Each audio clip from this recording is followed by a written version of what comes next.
The ultrasound shows no fetal cardiac activity. It's an indication na hindi po nagpo-progress ang pregnancy niyo. It's as if you have suffered a silent miscarriage. Walang alam si Tito Gani na prior to the accident, nakuna na kayo. Masakit na nawala yung anak niyo ni Rica. Pero tanungin mo rin yung sarili mo. Ikaw ba, handa ka pang mawalan pa ng isa pang anak? Nasa Japan ang scam sa'yo. Pero ang pinagbintahan ko ng mga gamit, kasya na yung pang-pocket money. Buti nga nakachamba ako ng piece of air. Ano si Aming Gani? Wala ka ba talagang walang sabihin sa kanya?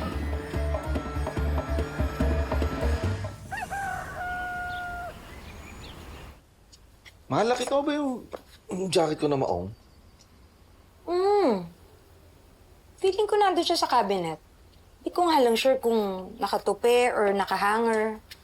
Paki-check mo na lang. Kanina ko pa iniisip ko saan mo na ilagay.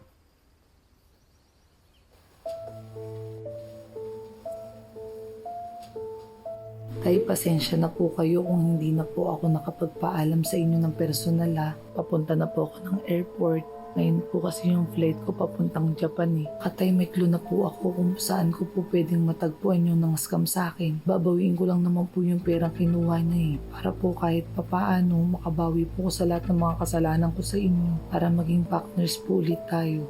I love you, Tay.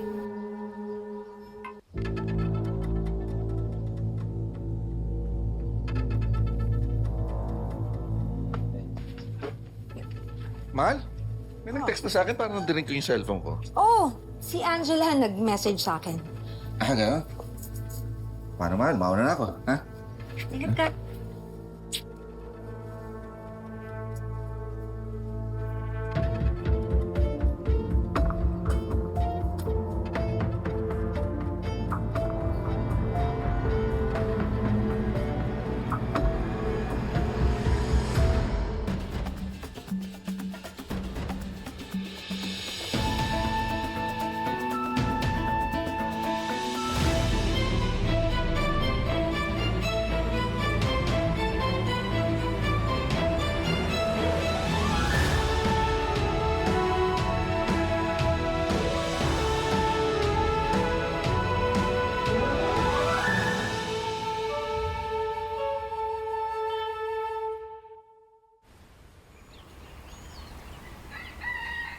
Ito, hindi ito libre Ang hindi magbayad, sasakit yung tiyan.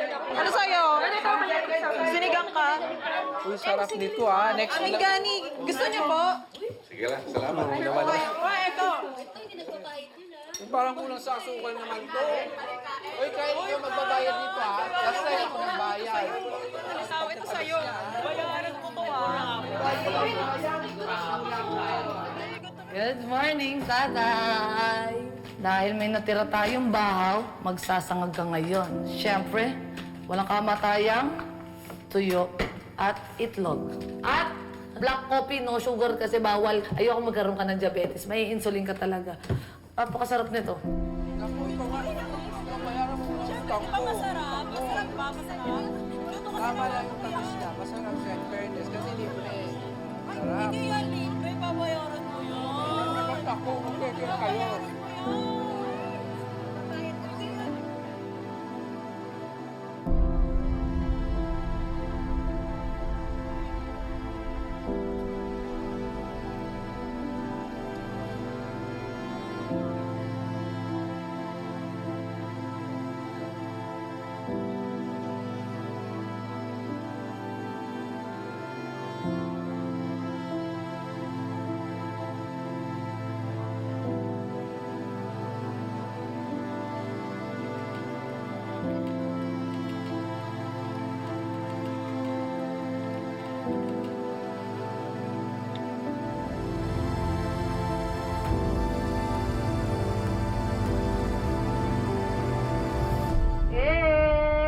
Shoutout nga pala sa mga loyal subscriber ko na palagi nanonood ng aking vlog.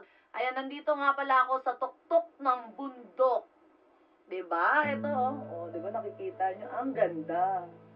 Ito, konting trivia lang sa atin lang to. Dati dito ako dinadala ng tatay ko Tuwing sad girl ako, nung medyo bagets-bagets pa ako nun. Kasi kapag pumunta ka raw dito, mawawala yung mga problema. Itong mga nakaraan, sunod-sunod talaga yung matitinding pinagdadaanan ko talaga sa buhay. As in, to the highest level, yung the struggle's real. Minsan nga natatanong ko na yung sarili ko eh, ano Marikit, kaya pa ba today? Eh, kaya ako pumunta dito. Kasi akala ko na kapag umakyat ako dito sa tuktok ng bundok, eh matik deleted lahat ng problema ko. Doon ko na-realize na wala pala dito yung magic. Nandun sa palagi kong kasamang pumunta dito. Yung tatay ko. Nasa kanya palang magic. Kaya tinan mo, preskong hangin, magandang tanawin. Pero bakit hindi ako makangiti ng totoo? Kasi wala yung magic ko. Wala yung tatay ko. Wala yung partner ko. Kaya, Tay, sana ho kung napapanood niyo po ito ngayon, Tay, pasensya ka na ha. Kung palagi ko po kayo nadidisappoint. kung nagalaw ko po yung pera na pangpasahod po sa mga kadimoy natin. Tay, pasensya na po kayo. Kung namatay po yung baby niyo na kapatid ko dahil po sa akin.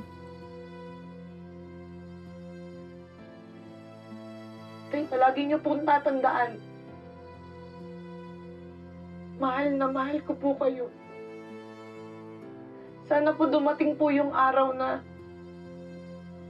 makabalik po ako dito sa espesyal na lugar na to kasama po ulit kayo. Kasi kayo po yung magic eh.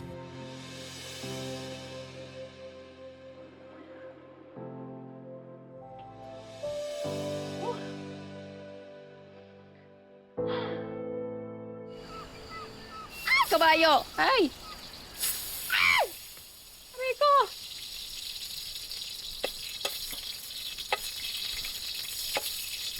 Tia Malu, Ay po! pwede mo bang pakitawag si Ikit? Wala makakausap yung anak ko.